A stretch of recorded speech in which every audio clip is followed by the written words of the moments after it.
Gargi by PN Gargi and sons प्रस्तुत glamour गाथा.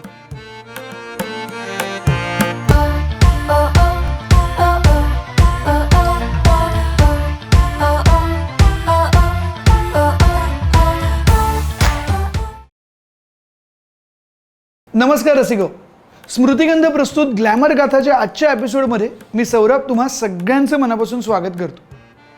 तुम्ही कधी असा आवाज ऐकलात का की जो मोठ्याने ओरडत नाही पण तरीही संपूर्ण नाटक प्रेक्षकांना खिळवून ठेवतो?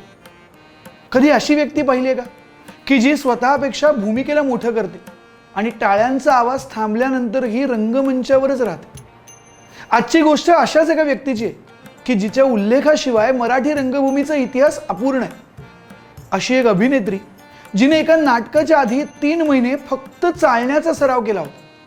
कारण काय, तर ती भूमिका एखाद्या वयस्कर बाईची होती आणि तिच्या चालण्यात तिच्या संपूर्ण आयुष्याचा थकवा दिसायला हवा होता. याबद्दल विचारल्यानंतर त्या म्हणाल्या होत्या की संवाद लक्षात ठेवणं सोपं असतं, पण शरीराच्या माध्यमातून खोटं साकारणं हे कठीण असतं. आपल्या अभिनय आणि भूमिकेविषयी इतका सखोल विचार करणाऱ्या ज्येष्ठ अभिनेत्री आणि दिग्दर्शिका म्हणजेच विजयाबाई मेहता.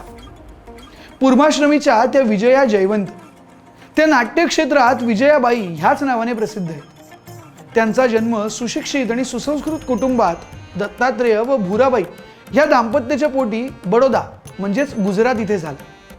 वडील दत्तात्रय जयवंत हे थिओसॉफिकल सोसायटीमध्ये कार्यरत होते.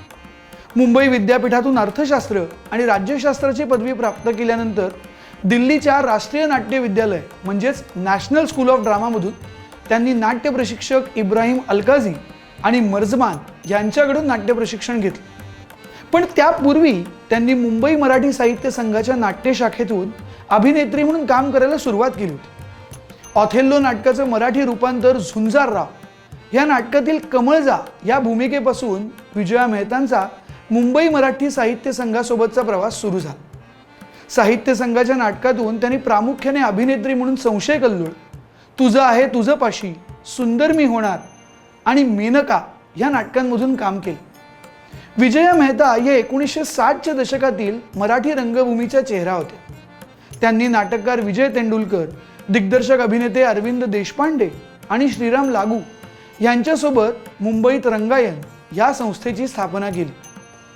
विजया मेहता या सुप्रसिद्ध नाट्य आणि चित्रपट दिग्दर्शिका, अभिनेत्री आणि त्याच सोबत नाट्य प्रशिक्षकही होती. 60च्या दशकातील मराठी प्रायोगिक रंगभूमीवर एक प्रमुख अभिनेत्री म्हणून त्या कार्यरत होत्या. चिंत्र्य खानोलकर यांच्या 1-0 बाजीराव या नाटकाची त्यांनी केलेली निर्मिती ही समकालीन भारतीय रंगभूमीतील एक महत्त्वाचा टप्पा मानली जाते. त्याचसोबत द कॉकेशियन चॉक सर्कल म्हणजे मराठीतील अजब न्याय वर्तुळाचा आणि आयनेस्को विथ चिअर्स या नाटकाच्या रूपांतराने बर्टोल्ड ब्रेख्ट यांना त्यांनी मराठी रंगभूमीवर आणलं. त्यांनी जर्मन दिग्दर्शक फ्रिट्झ बेनेविट्स यांच्यासोबत इंडो जर्मन थिएटर प्रोजेक्ट्समध्ये सहकार्यही केलं, ज्यामध्ये जर्मन कलाकारांसह भासाच्या मुद्रा राक्षसाचा पारंपरिक सादरीकरणाचा समावेश होता.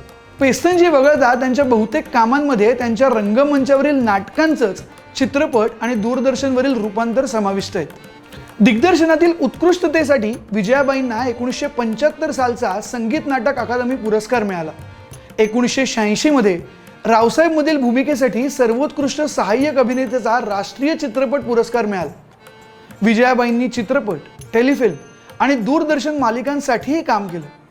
हयवदन, शाकुंतल, हवेली बुलंद थी, हमीदाबाई की कोठी या टेलिफिल्म्स, तर लाईफलाईन ही दूरदर्शन मालिका आणि स्मृतिचित्र, रावसाहेब, पेस्तनजी हे चित्रपट दिग्दर्शित केले.